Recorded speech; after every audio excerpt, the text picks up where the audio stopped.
Olá, vamos iniciar o nosso treinamento online sobre práticas de auditoria em sistemas de gestão.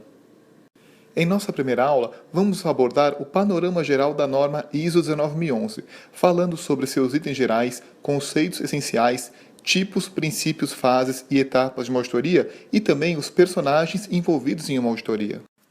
A norma ISO 19011 é o documento elaborado pela ISO que dá orientações e diretrizes sobre a auditoria de sistemas de gestão, com base em normas ISO, como por exemplo ISO 9001 e ISO 14001, e inclui os princípios de auditoria, gerenciamento de um programa de auditoria e a condução de auditorias de sistema de gestão, e fornece também orientação para avaliar a competência de personagens envolvidos no processo de auditoria, especialmente o auditor.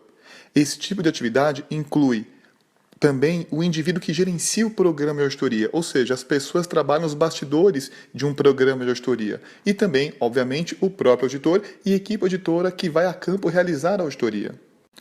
Cabe destacar que a norma ISO 19011 se aplica a todas as organizações que necessitam planejar e conduzir auditorias internas ou externas de sistemas de gerenciamento ou mesmo para gerenciar um programa de auditoria, ou seja, é uma norma que tem uma grande aplicabilidade no mercado.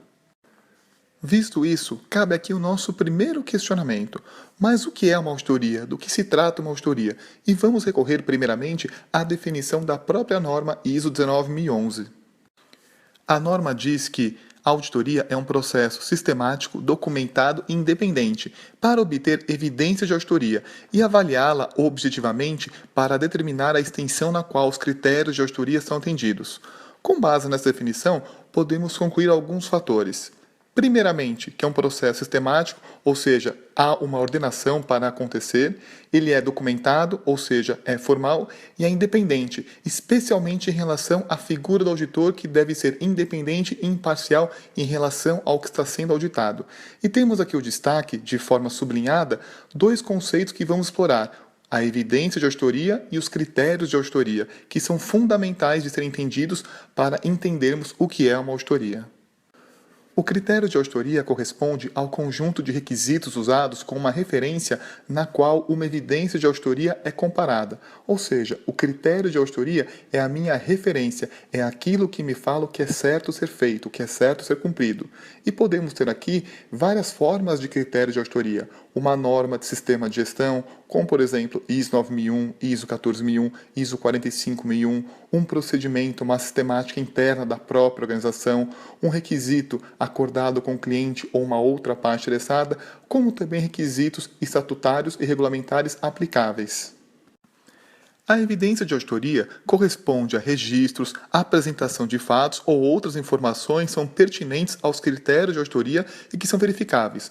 Ou seja, a evidência de auditoria é a comprovação de um critério, um método foi de fato atendido pela organização. Há uma comprovação. Quando falamos em auditorias de sistemas de gestão, existem três tipos básicos comumente aplicados pelas organizações. A auditoria de primeira parte corresponde normalmente à auditoria interna.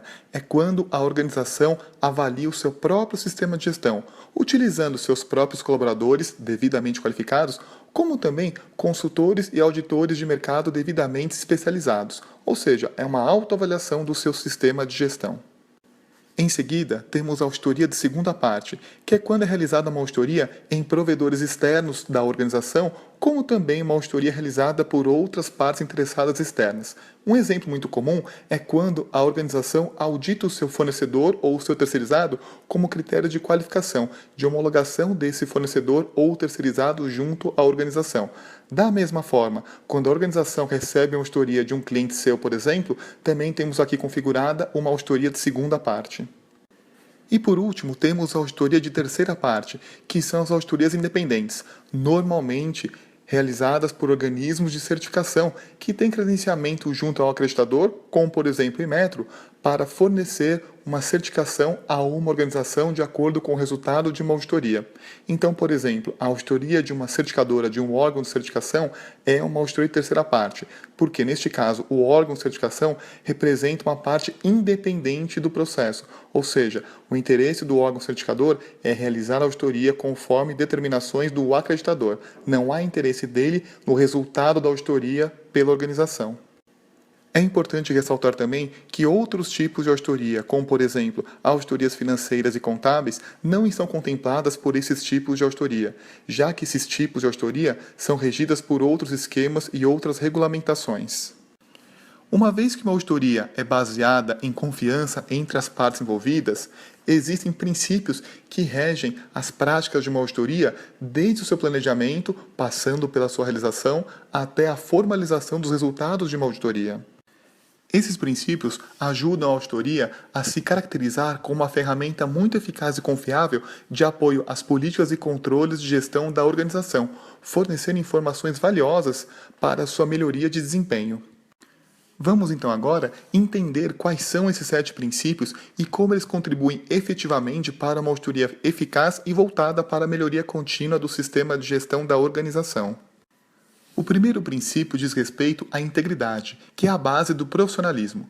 Tanto auditores quanto demais personagens envolvidos em um programa de auditoria devem realizar seu trabalho de forma ética, honesta e responsável, realizando atividades para as quais somente possuem competência, e também realizando o trabalho de forma imparcial, ou seja, sendo justo e imparcial em todas as relações, e também exercendo a sensibilidade a quaisquer influências que possam ser exercidas em seu julgamento durante a realização de uma auditoria. Quando falamos em apresentação justa, estamos falando da obrigação do auditor de relatar os fatos com verdade e precisão. As constatações de auditoria, suas conclusões e também o relatório, que é a formalização, devem refletir de forma verdadeira e muito precisa as atividades de auditoria. Quaisquer tipos de obstáculos encontrados durante a auditoria, como também eventuais divergências de opinião e que não foram resolvidas, devem ser relatados pela equipe auditora. Portanto, a comunicação ao longo da auditoria deve ser clara, precisa, verdadeira, objetiva, oportuna e, acima de tudo, também completa para evitar algum tipo de ruído de comunicação.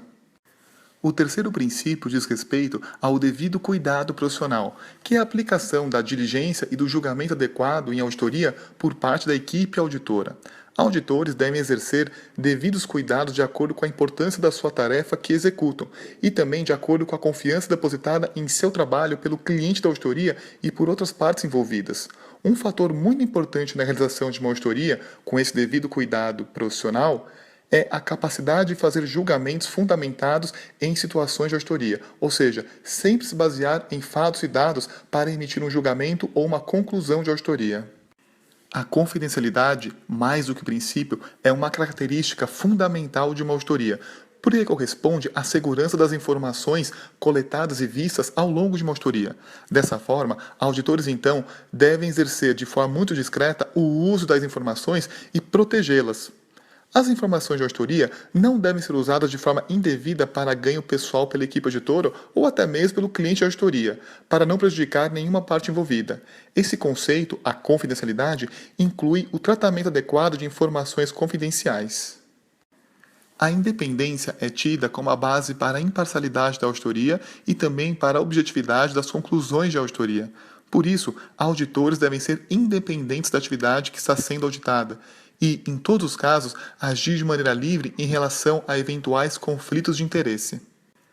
Nesse sentido, auditores devem manter a objetividade durante todo o processo de auditoria, para assegurar que constatações e conclusões de auditoria sejam baseadas apenas em evidências factuais de auditoria. Um exemplo bastante comum é o auditor interno que atua na própria organização. Ele atua, por exemplo, em uma área de compras. Portanto, enquanto auditor interno, ele não pode auditar a área de compras, pois senão auditará o próprio trabalho, e isso fere a imparcialidade, a independência de uma auditoria. A abordagem baseada em evidência já foi um pouco falada e explorada nos princípios anteriores. É a abordagem baseada em fatos e dados. Corresponde ao método racional e sistemático para chegar a conclusões de auditoria que sejam confiáveis e reprodutíveis em um processo de auditoria. Conforme falamos, a evidência de auditoria deve ser verificável, especialmente contra a critério de auditoria. Por isso, é necessário que o auditor se baseie em amostras das informações disponíveis, já que a auditoria é realizada durante um período de tempo finito e com recursos finitos também. E como último princípio, nós temos a abordagem baseada em risco, que é uma abordagem de auditoria que considera riscos e oportunidades que podem acontecer durante uma auditoria, desde seu planejamento, passando pela execução em si, como até a sua formalização. Vamos então relembrar que riscos e oportunidades são os efeitos, respectivamente, negativos e positivos que podem ocorrer em uma auditoria. Essa abordagem deve influenciar nas etapas de planejamento, de condução e no relatório de uma auditoria, para assegurar que auditorias sejam focadas em assuntos de fato significativos para o cliente da auditoria, para quem demandou a auditoria, e também para atingir os objetivos do programa de auditoria da organização. Tradicionalmente, uma auditoria de sistemas de gestão se divide em etapas para facilitar a sua gestão pela organização. Para facilitar, vamos dividir a auditoria em 4 etapas: o gerenciamento do programa de auditoria, a condução da auditoria, o relatório da auditoria e também o acompanhamento das constatações identificadas na auditoria de sistema de gestão. Para a norma 19.011, a etapa de condução da auditoria engloba também relatório e acompanhamento. Porém, para efeitos didáticos, vamos separar as etapas para um melhor entendimento. Se tomarmos como base as 4 etapas da auditoria, podemos claramente associá-las ao ciclo PDCA, tão comumente usado em sistemas de gestão, onde o P é o planejamento, o D é a etapa de execução, o C é o checar e o A é o agir. Vamos ver como ficaria essa relação entre o ciclo PDCA e as etapas da auditoria que falamos há pouco. O P do ciclo PDCA se associa à etapa de gerenciamento do programa de auditoria, já que é nessa etapa em que é realizado o trabalho de bastidores de uma auditoria, ou seja, todo o trabalho, todo o planejamento que é feito antes da equipe auditora ir a campo de fato realizar a auditoria. O D do ciclo PDCA, que é o fazer, a execução, corresponde à etapa de condução da auditoria, é a realização da auditoria em si, ou seja, é quando a equipe auditora está em campo auditando. O C do ciclo PDCA, o checar, está associado à etapa de relatório da auditoria, que é quando, com base na condução e tendo como base também o gerenciamento, o planejamento da auditoria, é formalizado o resultado final da auditoria, normalmente em um relatório. E por último, temos o A, o agir do ciclo PDCA, que está associado à etapa de acompanhamento de uma auditoria, que é quando é realizado o acompanhamento, é dado o andamento às constatações de uma auditoria, principalmente não conformidades, observações, melhorias sugeridas pela equipe auditora, enfim, é dado andamento com foco na melhoria daquilo que foi constatado e verificado em uma auditoria completa. E aqui encerramos a nossa primeira aula. Lembre-se, caso tenha ficado alguma dúvida, é só utilizar o nosso fórum Tirar Dúvidas. Muito obrigado e até a próxima aula.